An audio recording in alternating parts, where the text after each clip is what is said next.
Good afternoon. Thank you for sharing the next few moments with me.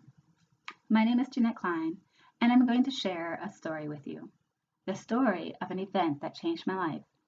And if I'm perfectly honest, this event continues to change my life even today. The title of the story is Ambushed, the story of Porter. In July of 2009, just a few short years ago, I had come to the realization that it was time for me to transition to a different role professionally. For 4 years, I had traveled nonstop. Montreal for 3 weeks, back in Dallas for a week to write reports. LA for 3 weeks, back in Dallas for a week to write reports. New York for 3 weeks, back in Dallas for a week to write reports. It was truly a nomadic lifestyle, and I loved it for the longest time. But like all things, people change, priorities change, and I had come to the realization that it was time for me to perhaps see my apartment for more than just a couple nights every month. And even bigger, was it time to make some friendships, some real friendships and relationships with people here in Dallas? Because technically, I had lived here since 2005, but I could count on 3 fingers the people that I actually knew in the Dallas area. So with that realization, I began the process of training my replacement. 8 weeks later, on an early morning in September, I zipped shut my suitcase at a hotel in Montreal and realized that this was it. Once I caught the plane and landed in Dallas-Fort Worth, that this was going to be the start of a whole new chapter. My new beginning began that very day. So, like all travel plans, what you anticipate doesn't quite happen. But regardless of the numerous flight delays, I landed in Dallas about 12 hours later. Waiting for me at the airport parking lot was my best friend, Trisha.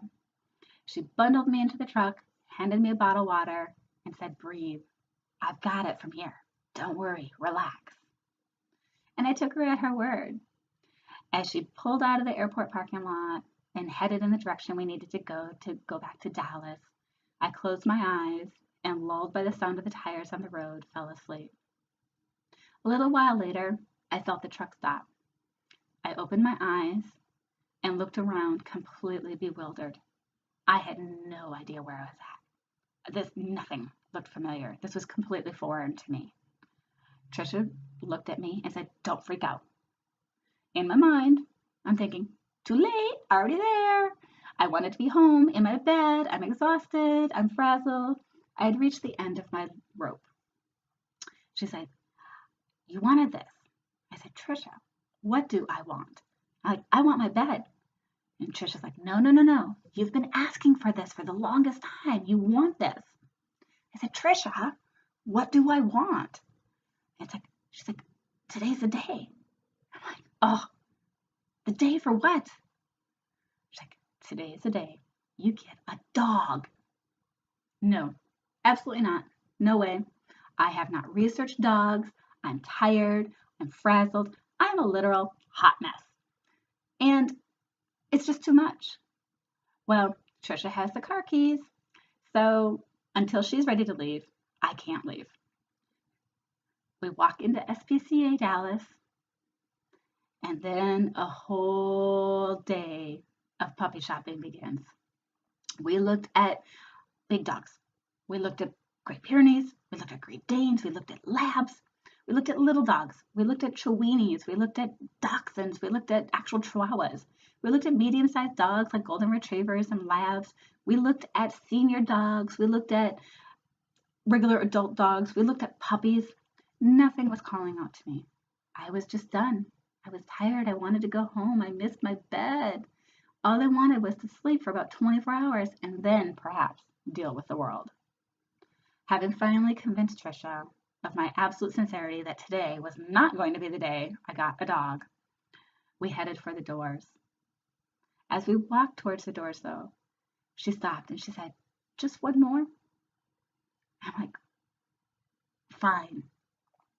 She reaches down into a little corral that's by her feet and picks up something in her hands.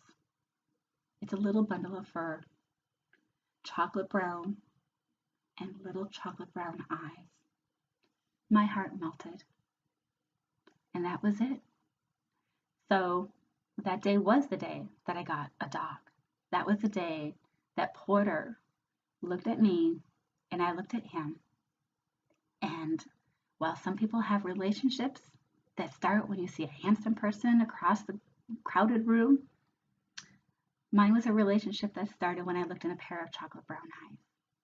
And it is a relationship that fills my heart with gladness even today. That is the story